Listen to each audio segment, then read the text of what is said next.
So there was some precipitation in the forecast ahead of first pitch today, but it was Nico Hoerner eventually, the one who brought the rain. You've just checked in with us right here on Cubs Postgame Live, presented by Yuengling Flight, the next generation of light beer, and 372 feet.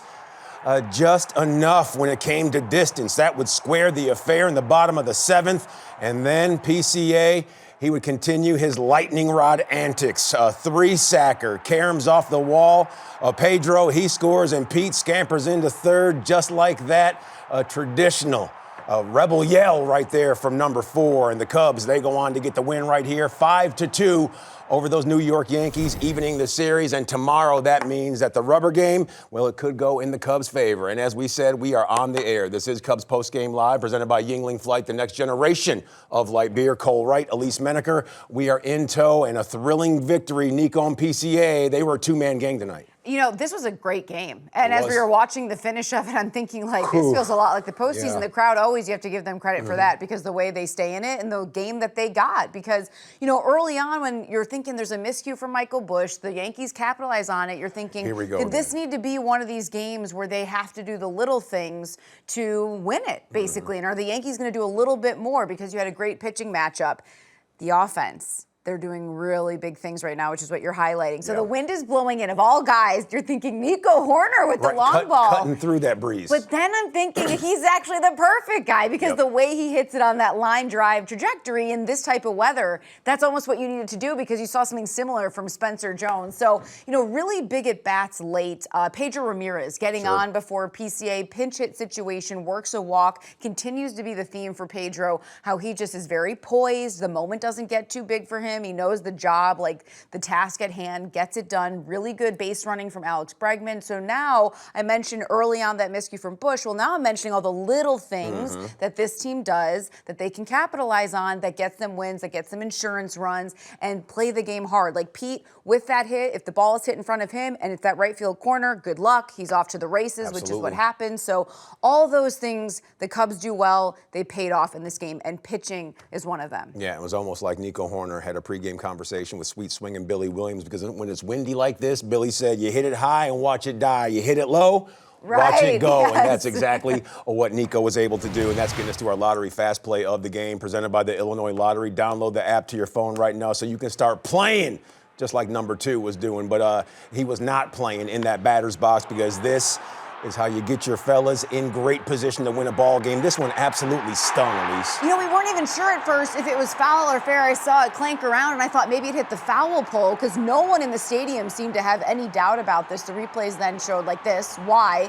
It's these 5 pitches in this at-bat, back-to-back splitters. The one previously was in the dirt. A mistake on the second one that Nico takes advantage of. And then a pitch like this, the way Pete right now, blistered. The way they're putting the bat on the ball, like these are just really good swings. What happens when you put the ball in play? You force the defense to make plays. The Cubs are one of the best at that. The Yankees, they have miscues. Sometimes they're not the sharpest team defensively. And right there, this is a hit for Pete. This is not even an error, because he never touches it.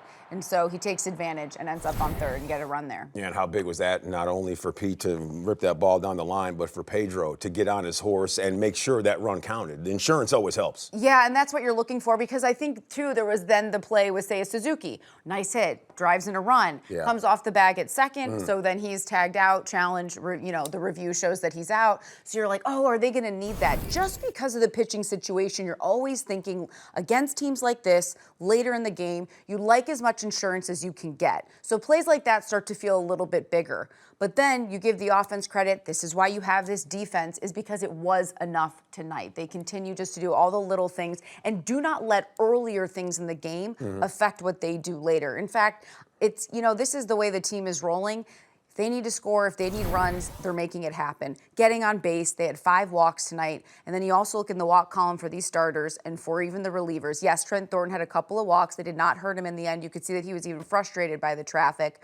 But the Cubs, the starters, they're not issuing any walks so far in this series. So when you're making the Yankees earn it, which is why then the solo shots, they hurt yesterday, I get it, but the Cubs' bats also fell a little flat. And then today, they don't.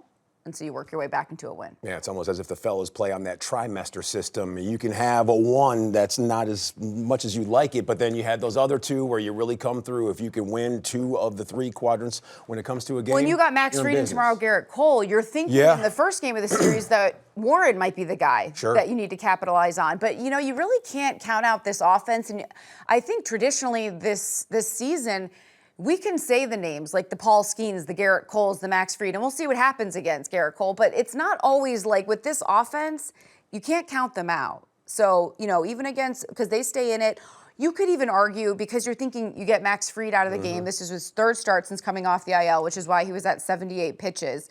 But you look at this Yankees pen, their ERA is 1st in baseball. So you're not working your way necessarily into an easier situation. You had a guy who the Cubs are familiar with make his MLB debut late in the game. They took advantage of that, but they took advantage of, these are situations that aren't really easy, but the way they're locked in and doing the little things, they're creating opportunities. Yeah, that's right. And they created opportunity versus a guy like Max Fried. And tomorrow, of course, you know what's coming down the pipe, a cat like Garrett Cole. You mentioned players like Paul Skeens, and you forgot to mention David Peterson because he was pitching he was cut from the exact same cloth tonight, went out there, and just another sparkling outing. Well, look, this is a perfect example what he did tonight, the ground ball, because that's how he got a majority of his outs. 9 ground ball outs, 1 fly ball out. No walks, I mentioned, so you're really making this Yankees team earn it. The way he attacked the strike zone, you know, he goes to that sinker, but then you'll see the breaking ball, the slider, which he gets good swing and miss on. So the combination, the way he attacked the zone, everything he did tonight, this is exactly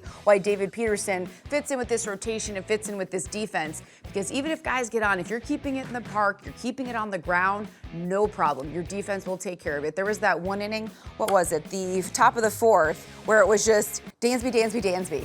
And so, you know, like that's, you can take care of that. No problem. Dansby, you know, the defense loves it. The infield loves it. So I'm wondering what the outfield is probably thinking until, I think I wrote down, when did they get the first one? I think it was in the 5th. They got the first fly ball. So they're hanging out. Well, how about the ability for David Peterson to run into a little bit of trouble and then be able to wiggle himself out of it? That's something that you're looking for, especially down the stretch when the playoffs are coming. Yeah, look, I mean, Michael Busch is so sure-handed there at first base. This is just one of those plays, and it happens. And so a miscue, again, you got your ground ball. You're thinking that he can get out of the inning. There's 2 outs, but just a miscue from Busch, and it happens. But like you say, this is not something that they let really affect them throughout the rest of the game. Busch tries to recover and can't, and then this one finds the hole. Find you again. After Sanchez had 3 hits on the day, these are not hard hit balls. I mean, 75-6 off the bat of Sanchez, Caballero 83-8. So they're finding the right spots. Now you got guys on, they're scoring the run that they need, but then you got this, like, you know, they're trying now to take advantage. Again, runners on.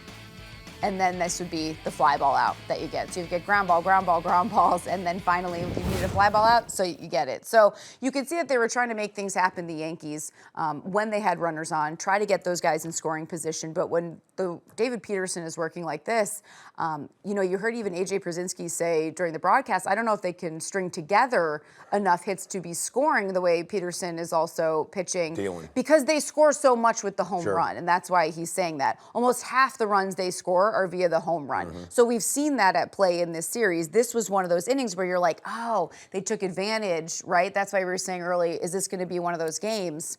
It wasn't. That's credit to the pitching and credit to the offense. This team is playing some really good ball. Absolutely, and seeing the way David Peterson pitched, much like Shota Imanaga did an evening ago, the offense not squandering another quality performance. They went out there, pedaled down, and they showed the Yankees whose house that it was. A 5-2 W in Game 2 of the series. That's setting up a rubber match tomorrow. The fellas looking to go 1 game above 500 in said instances. We'll show you how this one unfolded. Highlights, they're still to come.